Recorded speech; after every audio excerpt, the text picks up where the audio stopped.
നമസ്കാരം. World Malayali federation ഇറ്റലിയുടെ ഇന്നത്തെ യാത്ര നമ്മൾ ഇന്ന് മെയ് 12 അന്താരാഷ്ട്ര നേഴ്സസ് ഡേ ആണ്. ആ ഡേയിൽ ഞങ്ങൾ ഓരോ വീടുകളിൽ ചെന്ന് ഇവിടെ ഒരു പരിമിതപ്പെടുത്തിയിട്ടുള്ള സമയങ്ങൾ മാത്രമേ ഉള്ളൂ നമുക്ക് എത്തിച്ചേരാൻ. കാര്യം എല്ലാവരും ഓരോ ഡ്യൂട്ടിയിലാണ്. എല്ലാവരും ഒന്നിച്ച് ഈ ദിവസം കണ്ടെത്തുക എന്നുള്ള പ്രയാസകരമാണ്. അതിനാൽ ഞങ്ങൾ ഇവിടുന്ന് പിസ യൂണിറ്റിന്റെ വകയായിട്ട് വേൾഡ് മലയാളി ഫെഡറേഷൻ ഇറ്റലിയിലെ പിസ യൂണിറ്റിന്റെ ഒരു ആദരവ്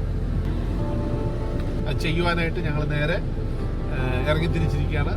ഓരോരുത്തടുത്ത് പോയി അവരെ കണ്ടെത്തി അവർക്ക് ഈ ഒരു സർപ്രൈസ് രീതിയിൽ അവർക്ക് കൊടുക്കാനുള്ള ഒരു ഇതാണ്.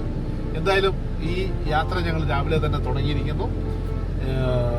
എല്ലാവരെയും കണ്ടെത്തി അവർക്ക് അവരുടെ സർട്ടിഫിക്കറ്റുകളും അവർക്കുള്ള ഒരു ചോക്ലേറ്റ് പിന്നെ അവർക്കൊരു റോസാപ്പൂ ആണ് ഞങ്ങൾ ഇതൊരു കവറിനകത്താക്കി അവർക്ക് കൊടുക്കാനായിട്ട് ഉദ്ദേശിച്ചിരിക്കുന്നത്. ഞങ്ങൾ പിസ യൂണിറ്റിൻ്റെ സെക്രട്ടറി ജെയിം ജോജിയുടെ കൂടെ പിന്നെ നമ്മുടെ business coordinator Europe business coordinator Biju പുരേടത്തിലുണ്ട്. പിന്നെ ഞാനും ഇറ്റലിയുടെ നാഷണൽ കോർഡിനേറ്ററായ ബിജു തച്ചേരിലുണ്ട്. തീർച്ചയായിട്ടും നമുക്ക് പോകാം. ഫെഡറേഷൻ്റെ പിസ യൂണിറ്റിൻ്റെ ഒരു ആദരവ്, നേഴ്സുമാർക്കുള്ള ആദരവ് ഇത് കൊടുക്കുകയാണ്. മറിയാമ്മ, നമ്മുടെ സ്വന്തം മറിയാമ്മ ഇപ്പോൾ പെൻഷനായിട്ടിരിക്കുകയാണ്. എന്നാലും ഞങ്ങൾ വീട്ടിൽ കണ്ടെത്തി ഞങ്ങളുടെ ആദരവ് അത് പുള്ളിക്കാരത്തി കൊടുക്കാനായിട്ട് വന്നതാണ്. Thank you.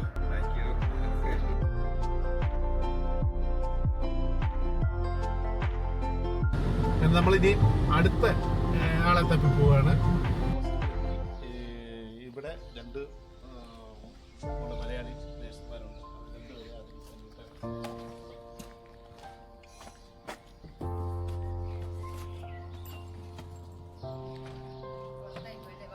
ഹലോ,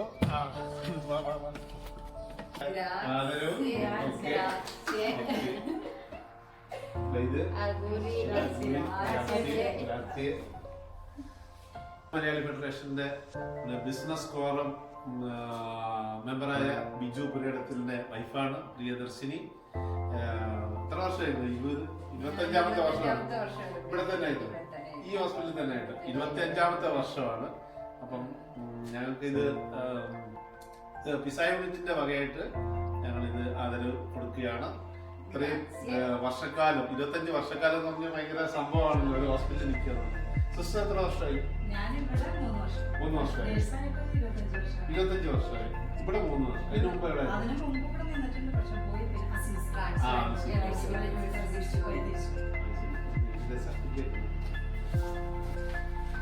പേരൊക്കെ ഉണ്ടോ?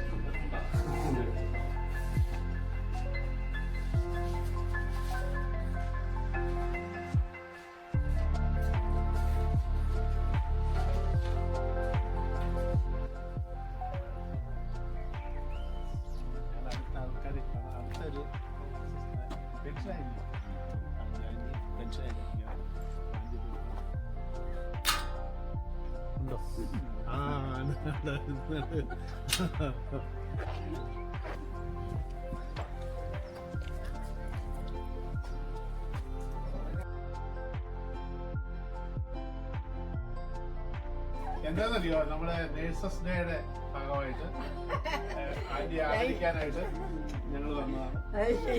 വേൾഡ് മലയാളി ഫെഡറേഷനെ അറിയാമല്ലോ, പഴയ ആദ്യത്തെ അല്ലല്ലോ ആദ്യത്തെ രക്ഷാധികാരി ആദ്യം തുടങ്ങി.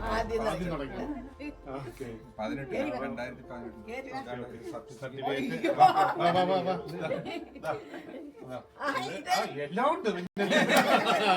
വേൾഡ് മലയാളി ഫെഡറേഷന്റെ ഇറ്റലി യൂണിറ്റിലെ ആദ്യത്തെ രക്ഷാധികാരിയാണ് നമ്മുടെ ആന്റി. അതിനുശേഷം 40 വർഷക്കാലം ഇറ്റലിയിലെ ഏതാണ്ട് 32 വർഷക്കാലം ഗവൺമെന്റിൽ ആതുര സേവനം നടത്തിയ നേഴ്സായിട്ട്, പിന്നെ പ്രൈവറ്റിൽ 5-8 വർഷത്തോളം, അങ്ങനെ 40 വർഷക്കാലം സർവീസ് ചെയ്ത് വിരമിച്ച ഈ ആന്റിയെ കാണാൻ ഞങ്ങൾ നേരിട്ട് ഇവിടെ വന്നു. അന്ന് ഞങ്ങളുടെ ആദരവ് ഇത് അറിയിക്കാൻ പിസ യൂണിറ്റിന്റെ ആദരവ് ഓക്കെ. വേൾഡ് മലയാളി ഫെഡറേഷനെ പറ്റി എനിക്ക് പ്രത്യേകമായിട്ടൊന്നും പറയാനില്ല. എല്ലാവർക്കും നന്ദി പറയുന്നു. Okay, thank you. നിങ്ങൾ കേസില്ല, ഏതായാലും നിങ്ങളെ രാവിലെ തന്നെ പൊക്കി വിളിക്കണമെന്നുള്ള എന്തി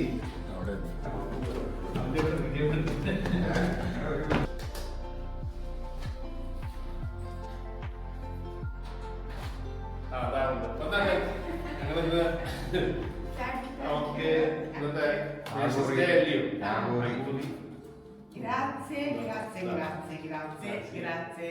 ഓക്കെ ബിജു ബിജു വന്ന് നമുക്ക് അകത്തോട്ടിരിക്കാം. വേൾഡ് മലയാളി ഫെഡറേഷന്റെ പിസ യൂണിറ്റിന്റെ ആദരവായിട്ട് ഞങ്ങൾ ഇത് സമർപ്പിക്കുകയാണ്. സർട്ടിഫിക്കറ്റ് നേഴ്സാണ്, ഇപ്പൊ ഡ്യൂട്ടിക്ക് പോകാനായിട്ടുള്ള സമയമായി വരുന്നു. അപ്പൊ ഞങ്ങൾ കണ്ട് ആദരിക്കും. ഇന്നത്തെ ഇന്റർനാഷണൽ നേഴ്സസ് ഡേ ആയതുകൊണ്ട് ഞങ്ങൾ ഇന്ന് നേരിട്ട് വന്ന് കണ്ടെത്താന്നുള്ള രീതിയിലാണ് വന്നിരിക്കുന്നത്. ഇത് നമ്മുടെ ബിസിനസ് യൂറോപ്പ് ബിജു തോമസിന്റെ കൂടെ, പിന്നെ നമ്മുടെ സെക്രട്ടറി പിസ യൂണിറ്റിലെ സെക്രട്ടറി ഉണ്ട്. തീർച്ചയായിട്ടും ഇത് ഹസ്ബൻഡ് ഉണ്ട്. തീർച്ചയായിട്ടും ഈ ഒരു ആദര സേവനം നടത്തുന്ന റോസ്ലിക്ക് ഞങ്ങളുടെ പ്രത്യേക ആദരവ്. അതെ, കുറഞ്ഞ സമയം കൊണ്ട് 10ഓളം പേരെ കണ്ടെത്തിയാൽ ഞങ്ങൾക്കൊരു വലിയൊരു സന്തോഷമാണ്. അതിൻ്റെ കൂടെ തന്നെ പെൻഷനായവരെയൊക്കെ നേരിട്ട് കണ്ടപ്പോൾ അവരുടെ മുഖത്തുള്ള സന്തോഷം നമുക്ക് ഭയങ്കരമായിട്ട് നമ്മൾ പ്രതീക്ഷിക്കാത്തതിലപ്പുറമുള്ള സന്തോഷമാണ് നമുക്ക് കിട്ടിയത്. ഇനി മുമ്പോട്ടുള്ള കാലങ്ങളിൽ ഇതിൽ കൂടുതൽ നഴ്സുമാരെ കണ്ടെത്തി ആദരിക്കുന്നതായിരിക്കും. സഹകരിച്ച എല്ലാവർക്കും നന്ദിയും കടപ്പാടും. കൂടാതെ എൻ്റെ കൂടെ സഹകരിച്ച Europe business forum coordinator Biju Thomas Purayidathil, agriculture forum Sherif Muhammad, Pisa unit secretary Jaime Joji, പിന്നെ കൂടാതെ എൻ്റെ കൂടെ സഹകരിച്ച എല്ലാവർക്കും നന്ദിയും കടപ്പാടും. ഈ വേൾഡ് മലയാളി ഫെഡറേഷൻ ഇറ്റലിയുടെ നാഷണൽ കോർഡിനേറ്റേഴ്സ്, നിങ്ങളുടെ സ്വന്തം ബിജു തച്ചേരിൽ. വീണ്ടും കാണാം. Thank U.